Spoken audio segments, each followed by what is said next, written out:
Assalamualaikum warahmatullahi wabarakatuh. Pengajian umum di lingkungan NU mengalami perubahan besar. Dari yang dulu sederhana dan fokus ngaji kitab, kini tampil lebih megah, lengkap dengan panggung, lampu sorot, bahkan musik sebagai hiburan. Fenomena ini muncul karena minat sebagian masyarakat, terutama Gen Z, lebih menyukai dakwah yang interaktif dan tidak monoton. Namun di sisi lain, muncul kekhawatiran akibat pengajian umum yang megah. Terdapat perputaran dana yang tidak sedikit dan kerap kali tercampur aduk di luar tujuan dakwah, sehingga menimbulkan peluang komersil. Gus Baha menggaungkan isu ini yang dikenal dengan istilah kedonyan, yaitu kecenderungan berlebihan terhadap hal-hal duniawi. Yang perlu kita pahami bahwa perubahan dakwah dari masa ke masa itu memang harus terjadi, dan itu bukan sebuah penyimpangan, karena setiap masa memiliki gaya sendiri. Tapi setiap perubahan itu jangan keluar dari jalan dakwah. Jalan dakwah itu jalan suci yang mengajak orang menuju kebaikan. Kontroversi mengenai pengajian umum memang ramai dibicarakan. Maka penelitian ini sangat penting untuk memandang pengajian umum secara objektif dari berbagai perspektif, tanpa menghakimi melainkan memahami, serta merumuskan strategi dakwah untuk Gen Z yang sesuai dengan syariat Islam, agar pengajian umum tidak menimbulkan kontroversi yang merugikan berbagai pihak, serta dapat menjadi acuan untuk para pendakwah demi mewujudkan generasi emas Indonesia in the future. Maka dari itu, kami delegasi Mandua Kota Malang, saya Kiara Nandia Maharani, saya Hasna Arum Kamila, Dan saya Adimas Remal Taisir, mengangkat judul Fenomena Kedonya dalam Transformasi Pengajian Lingkungan NU, Dinamika Relasi Kiai dan Minat Gen Z. Fenomena kedonyan dalam penelitian kami menggunakan pandangan teori sosiologi agama. Menurut Weber tahun 1965, manusia yang cinta dunia tidak lagi menganggap harta sebagai pemberian dari Tuhan, justru sebagai alat pemuas diri. Fakta ini memicu pergeseran niat dalam dakwah. Untuk merumuskan strategi dakwah, kami menggunakan teori komunikasi dakwah terhadap Gen Z. Menurut Mo Ali Aziz tahun 2019, komunikasi dakwah terhadap Gen Z perlu dilakukan dengan pendekatan berhikmah wal hasanah yang kreatif dan dialogis. penelitian ini menggunakan metode kualitatif dengan pendekatan fenomenologi melalui perspektif etik dan emik.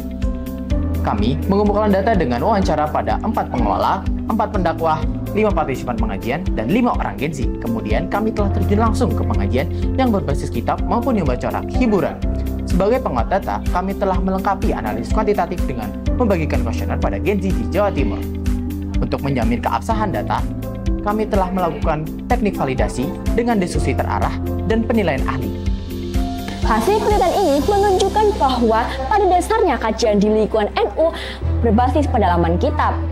Pengajian umum hadir sebagai metode dakwah untuk merangkul masyarakat awam, khususnya masyarakat abangan yang merasa dirinya tidak pantas belajar agama, sama halnya yang dilakukan oleh Wali Songo. Bentuk pengajian ini juga didasari oleh minat sebagian masyarakat yang merasa bosan pada pengajian yang monoton. Kemudian lahir transformasi pengajian umum yang terdapat panggung megah, lampu warna-warni, bahkan ada DJ selawat lengkap dengan subhadra. Dari hasil analisis sosiologi, transformasi pengajian umum mengalami perubahan dalam 4 aspek. 1. Hiburan, kini lebih modern dan kreatif. 2. Materi, para pendakwah muda kini lebih memilih contoh realita agar lebih relate. 3. Ekonomi, muncul indikasi komersialisasi meski tak semua pengajian berorientasi pada duniawi. 4. Minat masyarakat, sebagian hadir bukan hanya untuk belajar agama, tetapi juga mencari hiburan. Dari sisi ekoteolog, menempatkan kepuasan manusia di atas tanggung jawab spiritual dalam pengajian berpotensi melalaikan tujuan utama dakwah. Fenomena hiburan dalam pengajian umum ternyata menimbulkan komersialisasi dalam dakwah. Hal ini memicu indikasi kedonyan yang sejalan dengan firman Allah surat At-Takasur ayat 1 dan 2 yang berbunyi Alhaakumut takasur hatta zurtumul maqabir, yang artinya bermegah-megahan telah melalaikan kamu sampai kamu masuk ke dalam kubur. Menurut tafsir jalan lain, ayat ini menyinggung manusia yang tenggelam dalam sifat hubud dunia hingga lupa makna spiritual hidup. Melalui perspektif etik emik, dana besar memang dibutuhkan untuk fasilitas pengajian umum. Namun, niat tetap harus diluruskan agar tujuan dakwah tidak bergeser. Maka, untuk menghindari kontroversi, kami telah merumuskan strategi dakwah untuk Gen Z dengan 3 aspek berikut. 1. Hiburan. 2. Materi berbasis realitas. 3. Loyalitas komunitas. 3 aspek strategi dakwah ini termasuk dalam lingkup syariat Islam.